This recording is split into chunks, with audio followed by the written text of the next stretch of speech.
The basketball world has been thrown into absolute chaos with a stunning announcement nobody saw coming. In a move that instantly sent shockwaves across sports media, the Indiana Fever parted ways with their head coach, Stephanie White, the woman once trusted to lead the franchise back to glory, and in her place stepped none other than basketball royalty himself, Larry Bird. Yes, that Larry Bird, the icon whose very name is stitched into the DNA of Indiana hoops.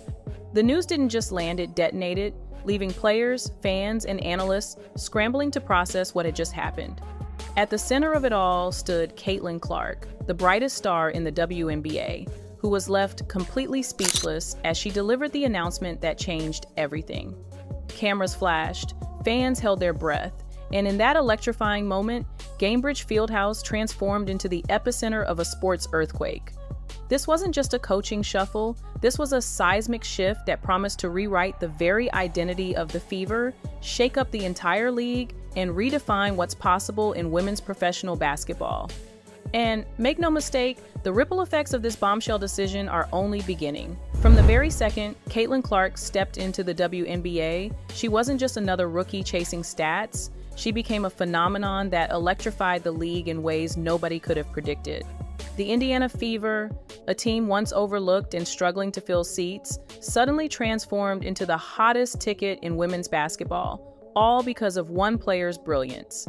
Clark's arrival wasn't just about points on the scoreboard, it was about the culture shift she carried with her, the magnetism that drew in crowds, sponsors, and nonstop media attention. Gainbridge Fieldhouse, which used to echo with empty seats, turned into a fortress buzzing with thousands of fans desperate to catch every second of her game. Season ticket sales exploded by more than 400%, and the Fever went from background noise to front-page headlines overnight. Corporate brands quickly lined up, eager to attach their logos to her name, because they knew Clark wasn't just a basketball player, she was a marketing dream. The kind of athlete who could boost campaigns, drive ticket sales, and expand television ratings. But beyond the business impact, what made her unique was the way she played the game, fearless, instinctive, and capable of pulling off plays that left fans gasping and opponents scrambling. Yet with that talent also came a growing influence inside the organization itself, and that's where the tension began to simmer. Clark wasn't just reshaping the Fever's image, she was gaining a powerful voice in how the team was run, and soon, it became clear that her style and Stephanie White's coaching philosophy were heading toward a collision course. As Caitlin Clark's stardom exploded, cracks began to show behind the curtain, and much of it pointed to her uneasy dynamic with Stephanie White. On the surface, White was respected as a solid coach, someone who knew the game and had the resume to back it up. But when it came to handling a generational talent like Clark, the chemistry just wasn't clicking. Clark thrived on instinct, on reading the game in real time, taking bold shots, and making daring passes that could flip momentum in an instant. But White's system often slowed her down, pushing for cautious clock management and textbook plays instead of letting her unleash her natural rhythm. Clark herself admitted during a podcast chat with Sue Bird that while she put up insane numbers, 32 points, 9 assists, 8 rebounds in one night, she sometimes felt restricted, like the system was holding her brilliance in chains. One story stood out. In a tight matchup with New York, Clark nearly had a triple-double, but after one late turnover, White benched her for what she called a teaching moment. To Clark, those so-called lessons only broke her flow, turning opportunities for greatness into moments of hesitation. And fans noticed, the Fever had a player capable of redefining women's basketball, yet at times, she looked like she was being molded into someone else's game plan. White wanted Clark to resemble Paige Bucher's more conservative style, but Caitlin wasn't wired for that. She wasn't built to play safe. She was built to dominate, to take risks, to lead with confidence and fire. That mismatch between player instinct and coaching control became the fault line that eventually cracked open, forcing the Fever to reconsider not just their strategy, but their entire future. When the dust from Caitlin Clark's frustrations finally settled, the Indiana Fever did something nobody could have scripted. They turned to one of the most legendary names in basketball history, Larry Bird. The second his name surfaced, it wasn't just a coaching hire. It was a headline that stopped the sports world in its tracks. Bird isn't just a Hall of Famer, he's Indiana royalty, a man whose very presence demands respect and whose resume speaks louder than any press release ever could. 3 NBA titles, 3 MVP awards, 12 All-Star selections, and decades of experience as both a coach and executive made him a living encyclopedia of basketball excellence. His legacy stretches back to French Lick, to Indiana State, to that iconic 1,979 showdown with Magic Johnson, and then onto an NBA career with the Celtics that redefined the game itself. After retiring, he didn't fade into the background. He reinvented himself as a coach and executive, taking the Pacers to new heights and proving his genius off the court matched what he did on it. So when fans heard that Larry Bird was stepping into the WNBA, jaws hit the floor. This wasn't just a name, it was a seismic statement that the Fever weren't playing small anymore. They wanted to elevate women's basketball to a level the league had never seen before, and Bird was the man to lead that charge. For Caitlin Clark, the move was both stunning and thrilling. Finally, a coach whose vision, instincts, and championship DNA could match her own hunger for greatness. And for the Fever, it signaled the start of something far bigger than just a new playbook. This was history colliding with the future. The thought of Larry Bird and Caitlin Clark joining forces instantly set off a frenzy across the basketball world, because this wasn't just a typical coach-player relationship, it was the collision of 2 eras, 2 forces of nature, and 2 visions of the game that could completely redefine the WNBA. Bird brings decades of championship pedigree, the sharpest basketball IQ, and a relentless competitive fire that once made him the most feared player on the court. Clark, meanwhile, embodies the modern game with her deep shooting range, fearless decision-making, and magnetic charisma that draws fans by the thousands. Together, they represent the perfect blend of old-school grit and new-school brilliance, a duo capable of transforming not just the Fever, but the league itself. Imagine every practice turning into a masterclass, every huddle packed with lessons from one of the greatest minds in basketball history, and every play designed to unleash Clark's full arsenal instead of holding her back. Bird's mentorship could polish her instincts into something even more lethal, while Clark's energy could breathe new life into Bird's strategic vision. Off the court, their alliance promised even more. The media circus would be relentless. Corporate sponsors would line up with bigger deals, and every game would feel like a national event. This wasn't just about winning championships, it was about raising the entire ceiling of women's basketball. Bird and Clark weren't just coach and player, they were about to become a cultural phenomenon, a headline that could dominate not only sports news but mainstream conversation. For the Fever, it was nothing short of revolutionary. The moment Larry Bird's name was officially tied to the Fever, the energy around the franchise skyrocketed to levels never seen before in the WNBA. Ticket sales, already boosted by Caitlin Clark's presence, began climbing even higher as fans realized they weren't just watching a rising star anymore, they were witnessing a historic pairing that bridged generations of basketball greatness.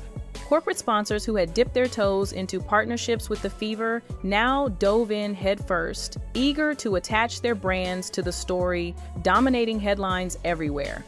National broadcasters pushed for more primetime coverage. Social media exploded with highlight reels, and suddenly, every Fever game wasn't just a contest, it was an event, a spectacle, something that fans across the country felt they couldn't afford to miss. What used to be a regular season matchup was now a must-watch story with global implications. For the WNBA, the impact was massive. Rival teams scrambled to figure out how they could compete not only on the court but in the business arena, because the Fever had become the league's cultural centerpiece. And as attendance surged, merchandise flew off the shelves, and international coverage grew, it became obvious that this wasn't simply about basketball anymore, it was about influence, culture, and money. The Fever weren't just winning games, they were winning the market, and the league itself was being pulled into a new era of visibility and financial opportunity. All because of a rookie star and a legendary coach who decided to join forces. Inside the Fever organization, the atmosphere shifted almost overnight. What once felt like a team trying to climb out of mediocrity now carried the weight and confidence of a dynasty in the making. Larry Bird's presence demanded instant respect, not just from players, but from the entire front office, because when a legend walks into the room, the culture changes. Practices became sharper, every drill carried a new sense of urgency, and even veterans who thought they'd seen it all found themselves absorbing knowledge they never imagined getting firsthand. Caitlin Clark thrived in this environment, finally playing under a system that didn't cage her instincts, but instead amplified them. Bird trusted her natural feel for the game, encouraged her to take bold shots, and gave her the freedom to orchestrate plays like a true floor general. That trust created a ripple effect through the roster. Kelsey Mitchell, Lexi Hull, Sophie Cunningham, and others began to elevate their games, feeding off the confidence that Clark carried with Bird's backing.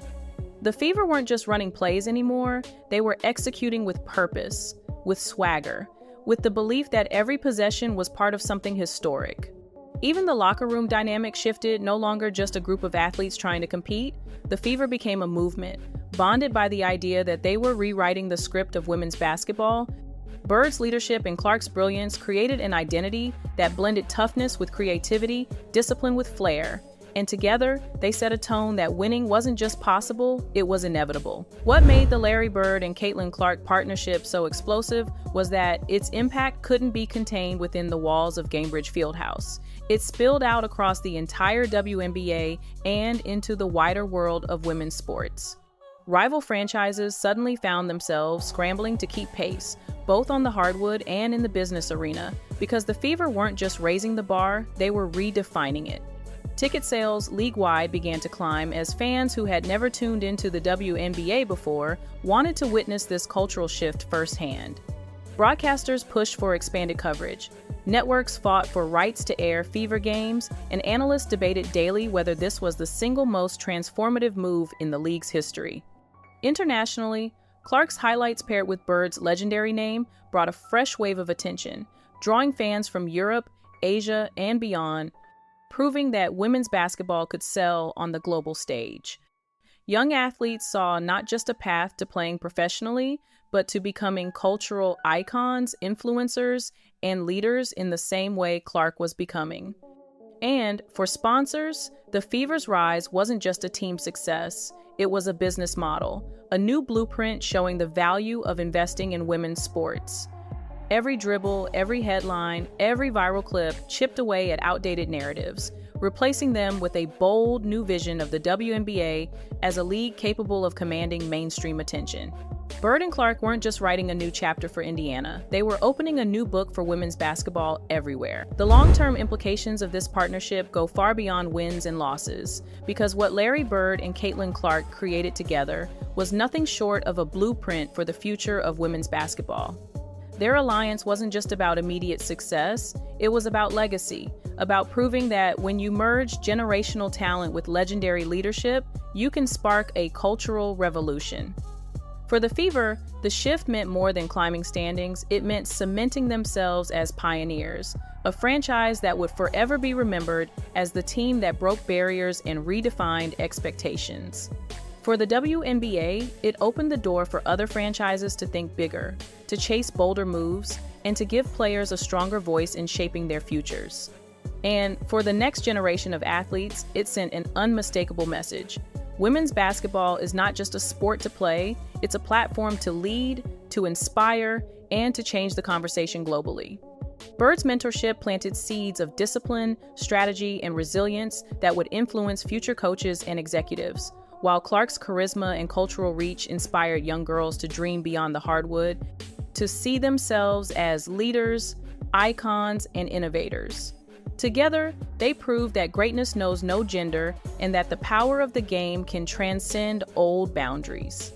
The Fever were no longer just a team, they had become a symbol, a beacon of what the future could look like when history and modern brilliance unite. And the ripple effect of that will echo for decades to come. And so, what began as whispers of tension between Caitlin Clark and Stephanie White erupted into one of the most jaw-dropping shakeups in WNBA history.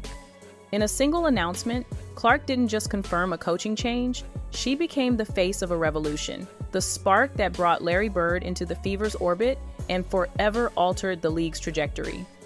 Fans watched in awe as history and modern brilliance collided, realizing they were witnessing something bigger than basketball, a cultural reset that would shape the future for years to come.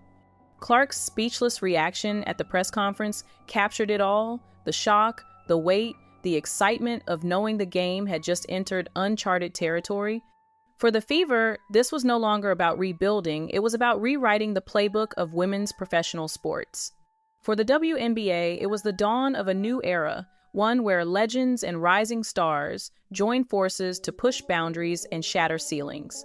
And for the fans, it was the reminder that sometimes the most unexpected twists create the most unforgettable stories.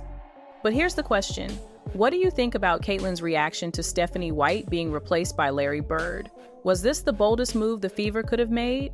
Or will it change the team in ways no one saw coming? Drop your thoughts in the comments below. Don't forget to like, and make sure you subscribe, because this is only the beginning of a story that will keep shaking the basketball world.